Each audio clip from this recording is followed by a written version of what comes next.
Damien Giselle, you have made a movie that it is battling for my #1 spot movie of all time, and it is probably one of the movies that impacted me more in my filmmaking career right now. So yeah, if you guys don't know what movie I'm talking about, you probably heard me tweet at it, Snapchat it, Facebook, anything about it. It is La La Land. So I just want to talk about it, why I loved it so much, because some of my friends are questioning why I liked it, and then yeah, I just want to see how that goes. So let's just get into it. The movie's an old school modern take on a musical, which it has a lot of references to like Singing in the Rain and all this stuff. But growing up, I watched Singing in the Rain all the way up to like High School Musical stuff. So musicals have kind of been my favorite genre of watching when I was little until now. So when I heard the director of Whiplash was directing a musical, yeah, I was excited for it. I think everybody was. If you saw Whiplash, you know how good of a movie that was. Loved it. Top 3 movies for me. So yeah, you have 2 movies in my top 5 already in there, Damien. Both of the movies, both Whiplash and La La Land, kind of have like the same story structure of don't give up on your dreams. There's gonna be ups and downs and all this stuff, but they're 2 different takes on it. If you guys have seen both of them, you guys will know. I don't want to go into spoilers on any of them, so you might see some minor spoilers of La La Land in this video. But I waited 2 years for this movie. I was looking up random movies coming out in 2016. La La Land was there. I clicked on it because it had a weird title. I saw it was a musical, the director. And I saw 2 actors, Emma Stone and Ryan Gosling, and that was about it. And then I didn't hear anything from it for a whole year until the trailer came out. Saw the first trailer and fell in love with the color and all this stuff in that movie, which was, I'm gonna get into color later on in this video about that movie. But yeah, I just watched that trailer. Anytime it played in the theater in the big screen, it looked so nice. I couldn't believe it was actually coming out. From all the interviews I've seen, he kept on getting no for this for 6 years, but then somebody finally said yes and gave him the money to do it. So when I saw it up there, I was like, yes, we're finally getting it. And it just lived up to the hype. But let's just get into the story real quick. 2 main characters, Mia and Sebastian. Mia wants to be a famous actress. Sebastian wants to be a musician and start a club. I'm not gonna say what kind of music, because yeah, you guys have to go watch the movie. If you guys watch Whiplash, you can kind of see he keeps the same kind of music genre in it. So I've seen the movie twice.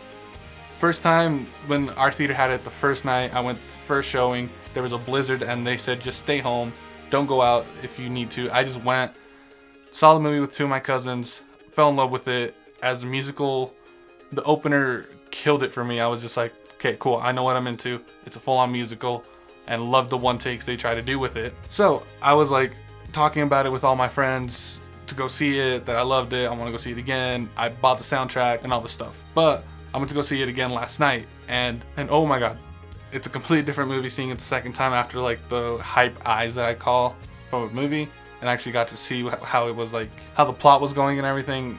Yeah, the movie is amazing the second time viewing, even better than the first time. Seeing it the second time, if you're a creator from like dancing, singing, directing, or anything in that sort, you know Damien kind of does underdog stories kind of type of deal. So the second time I watched it, it kind of hit me kind of rough because I finally understood what the movie was kind of about. Same thing as Whiplash, I had to see it twice. If you're a creator from anything from like dancing, singing, anything that's like creative, that you know creators are usually passionate about anything they do. You know, if you want to pursue it as a career, you have to sacrifice a lot of stuff for it, like friends, your money, and all this stuff. Basically, I didn't see that the first time around, how they were trying to do that. But yeah, you basically have to sacrifice a lot for your passion, and hopefully it works out at the end and be worth it. Pretty much is what I got from the whole movie towards the end of the thing for the second time viewing. I kind of want to go see it a third time to see what else I can pick up. But yeah, like Mia leaving work early to go to audition and getting an answer, and then Sebastian not having a steady job and all this stuff for trying to save jazz in that sense. That's pretty much what I got out of the second time watching it. So let's go into color, how I was saying it played a big part the second time seeing it, because I did not notice that Mia, her color was a side character to her, because when you first see her, you see her with bright, vivid colors, and towards the end of the movie you see her more business-like, I want to say, with gray colors, white colors, black colors. You'll see why, and I noticed it the second time when one of the transitions hit. I was like, oh, okay, cool, they're growing up, I guess. And vice versa with Sebastian. And oh my god, they love the color purple in this movie.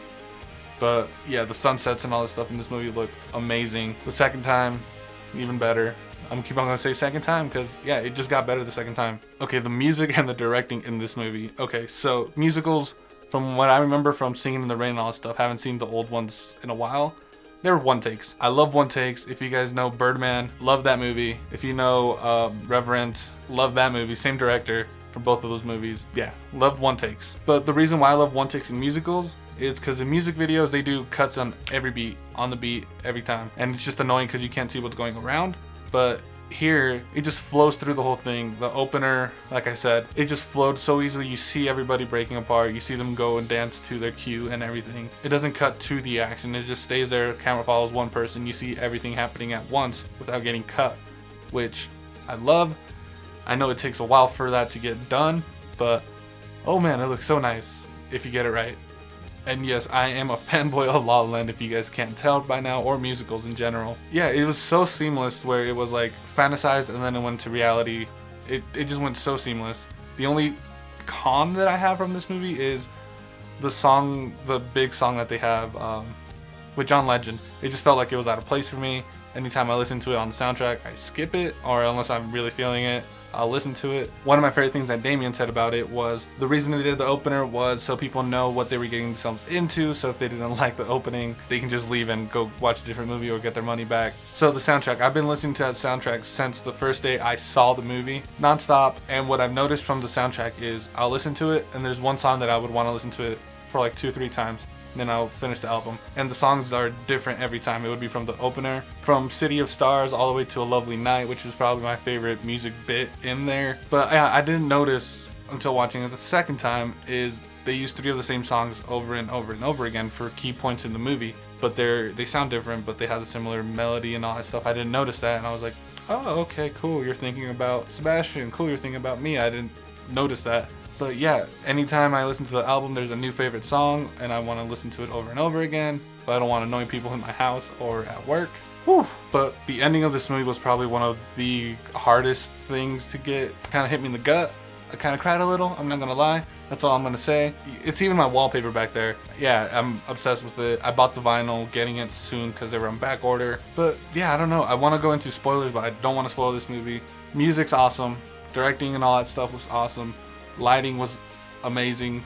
The acting was awesome. But yeah, I think that's pretty much all I want to say about La La Land without going into spoilers. So if you guys seen this movie, let me know what you guys thought about it. Leave it down in the comments down below, and I will see you guys next time.